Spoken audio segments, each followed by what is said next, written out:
Our last speaker is there, Miho. Many of you probably know him. He stayed at my apartment. When was that? March and April. And then I know that he sleeps at odd hours of the day. And I said, hey. Don't give out all my secrets. Oh.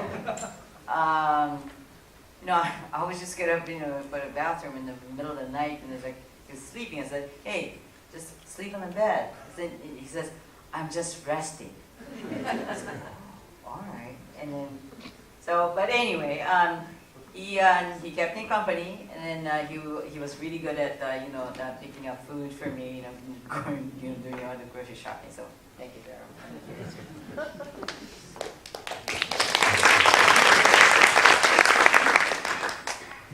Okay. Due to time constraints, I'm going to whip through this because there's a lot of information I want to cover, but we're supposed to be out here by 5 o'clock. So, and then we have some refreshments for everyone afterwards. So I've been, since March 11th, I've been back to Japan 5 times, and I've been to Tohoku 8 times. So, how's the recovery going? Well, it depends on who you talk to. You talk to the government's going to tell you, oh, it's going good, we're doing fine, we're following our schedule, everything's going fine. You talk to the people, they're going to tell you, oh, the government's so slow, they can't make decisions, they can't do anything. If they want to get anything done, they have to do it themselves. So the big problem right now is that, these people don't know what they can do. They don't know if they can move back. They don't know if they can rebuild their houses, so they're kind of stuck in limbo. And they're stuck, not just in limbo, they're stuck in, kasetsu, temporary housing units, which is like going from a 3-bedroom house to like a studio apartment, and so that's what they have to live with now. Both of them are correct. The government's telling you, what they need to tell you. They have to be, they have to cover their butts. They can't say too much, but at the same time, they want to be optimistic, because they don't want to get, they don't want to depress the people. But unfortunately, there are many things that are not going well. The biggest thing is the nuclear crisis in Fukushima. It's ongoing now. Now, I need to preface this by saying that I am not a nuclear expert. Okay, so all this information is information that I've actually got from speaking to residents who live in Fukushima, and also from newspapers and TV. So the Fukushima Daiichi nuclear power plant is still leaking. There are cracks in the containment vessel. It is still leaking contaminated water into the ocean. They're monitoring it, and it's supposedly now down to where it's barely detectable. So it's within quote-unquote government standards. The water that they're using to cool the reactor, they have to store that somewhere because it's all contaminated. They're running out of storage containers for all that water. So they're trying to build it up, but we don't know if they're going to catch up or not. And of course, the scary part is that this reactor is still subject to another tsunami, still subject to another earthquake. If there's another 9.0 earthquake, it's going to happen all over again. The seawall isn't rebuilt. The containment vessels are all damaged. So it's really the biggest ongoing issue in Japan probably right now. Kind of the good thing that's come out of this is that people all over Japan have started to speak up. They've had rallies and protests at the Diet and at the Prime Minister's office where the protesters say there's like 170,000 people show up. Police will say maybe 30, 40,000. So it's somewhere in between there. But the reality is for people in Japan to actually get up, protest, to speak out loud about something, that's monumental for them. Most of us know, we're raised, be quiet, don't make a fuss, don't cause any trouble. But this whole nuclear crisis is bringing about change, I think, in Japan.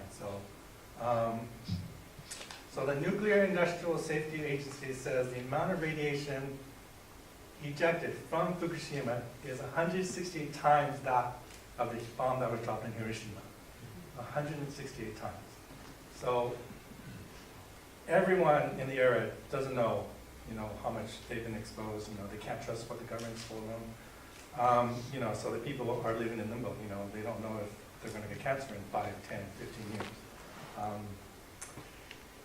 So the curious thing I found is that for the food that's being grown in the area, the food, the meat, they actually lowered the standards, the allowable limits. So, in order for them to be able to sell food, they have to check the contamination, and they actually lowered the threshold. So it's actually more strict now.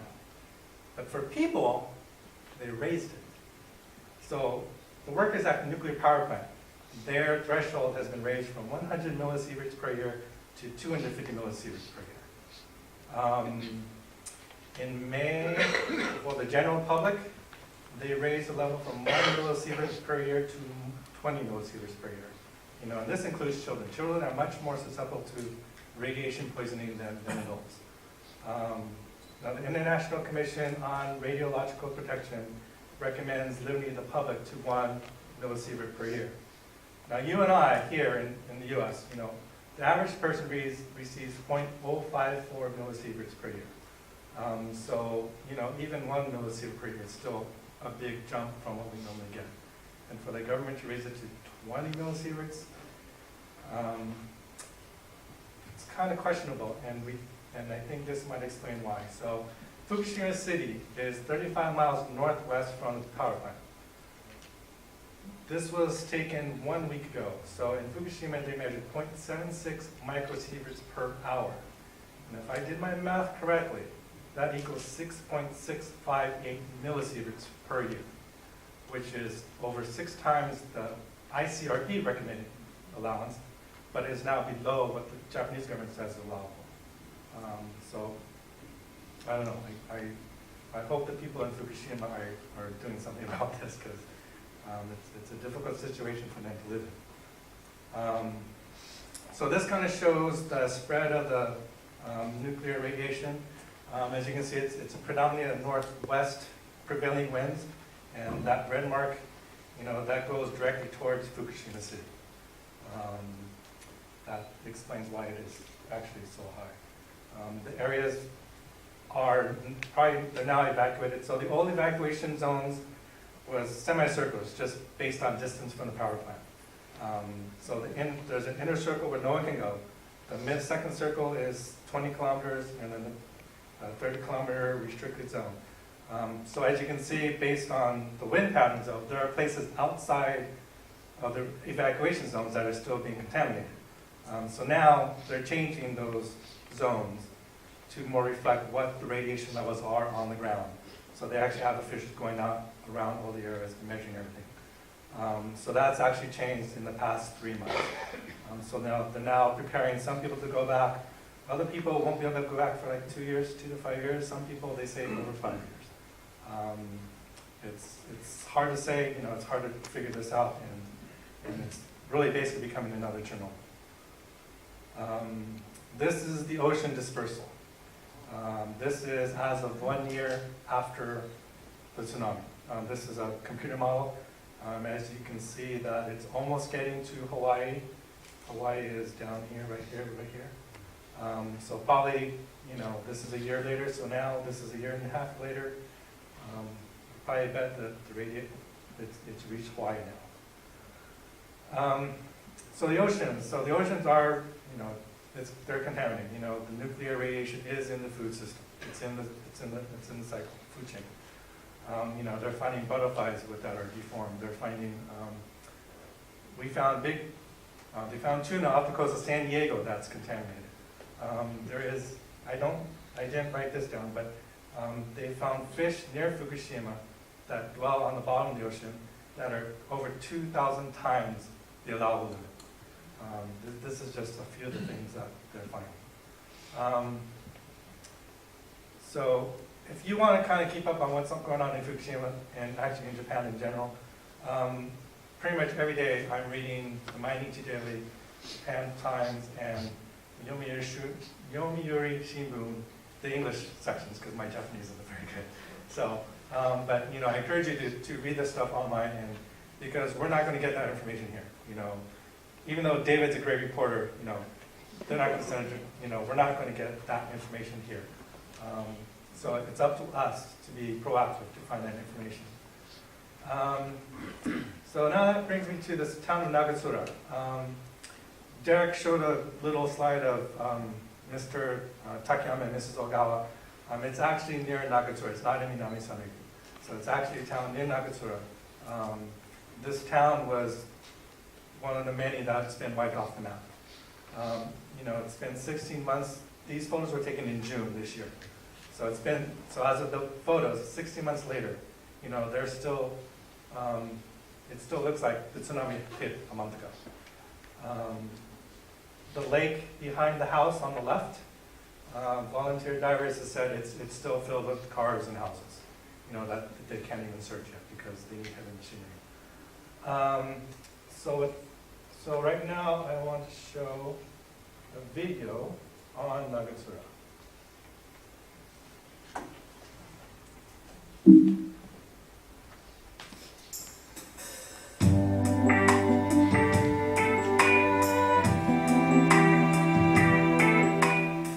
Nagatsura is a small village located where the Kitakami River meets the Pacific Ocean. This small farming and fishing community was destroyed by the March 11 tsunami.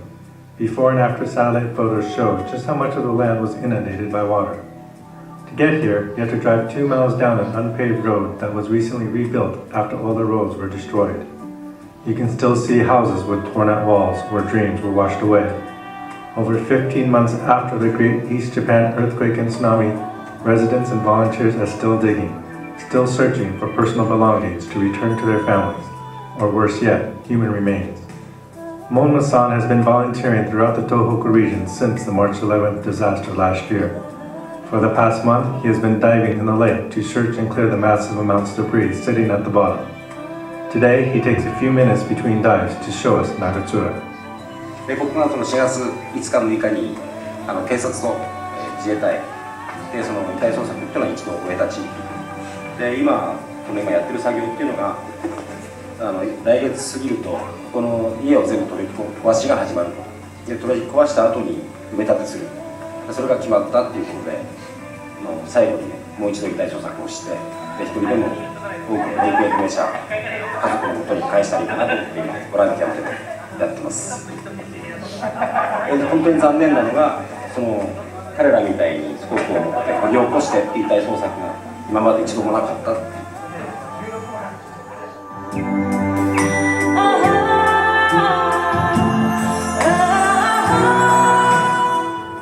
この車両1週間ぐらい前に、水中で発見してでつい4日ほど前に引き上げがされましたで2名の行方不明者が乗っててで5月9日にも私を割った状態ですで当時水中で見つけたってことでネットでくるんで、行方不明者が流出しないような処理をしてそれで地上に上げてる状態です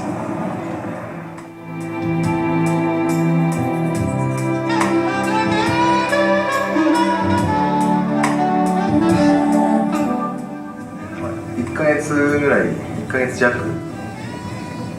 弱始めてから、行くのは全部そうなんですけど、車は何台かあるんですが、あるけどほとんどもう埋まっちゃってて、中の状況が見えなかったんですけど、たまたまこの間見つけたやつは、その車体がもう全部出てて、中は砂で埋まってるんですけど、そこから、足みたいなのが出てたんで、やっぱりあるんだろうなと思ってたんですけどね。実際会って、それで喜ぶ人がいるでしょうし、やってた甲斐はあるかなと思います。でもそれが目的じゃなくて、ちょっとでもこの環境が良くなるように、漁とかがうまく進むように、綺麗になるのが一番目的なんで、そんな感じですね。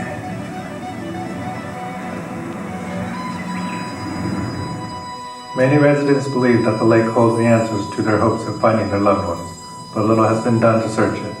Volunteer divers can only do so much. Without heavy machinery, they can't safely move the cars and houses that are still sitting at the bottom of the lake. While most other towns in the devastated areas have been mostly cleaned up, Nagatsura seems to have been forgotten. As you look around, it looks as if the tsunami just happened last week. Later this month, the government plans to finally knock down the remaining houses still standing in preparation for rebuilding. What will be built, if anything, has yet to be determined. But residents fear that once the government takes over and erases everything, their loved ones will be entombed forever.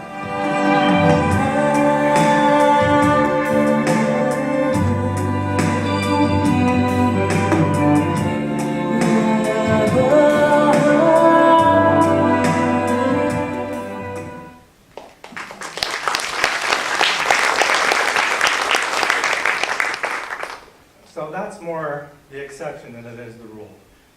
For the most part, most of the towns and have been cleaned up. They've got piles and piles and piles of debris all over the place. The problem is that they have no way to really dispose of it because there's no place to put it. You can't burn it fast enough, and then the other neighboring prefectures won't accept a lot of debris to help dispose of it because they're afraid it's contaminated.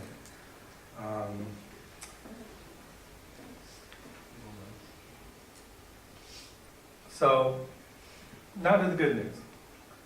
So like I said, a lot of places are cleaned up now. You'll find that the debris is sorted by type. They've got piles of tires, they've got piles of metal, they've got piles of debris. Because the Japanese people are very meticulous with their rubbish, with their debris. If you go there and you see volunteers cleaning up, literally they're on their hands and knees picking through the dirt, just to find stuff.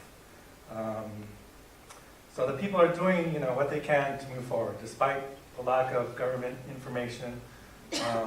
They're trying to move forward with their lives as best they can under the circumstances. The people are the main reason why I keep going back.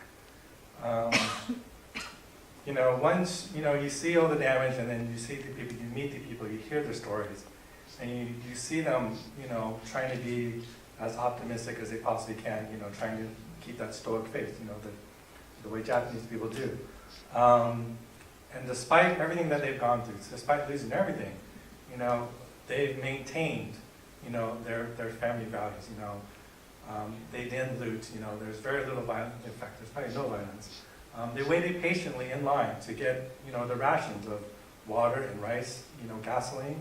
If that happened here in America, I don't think that would happen.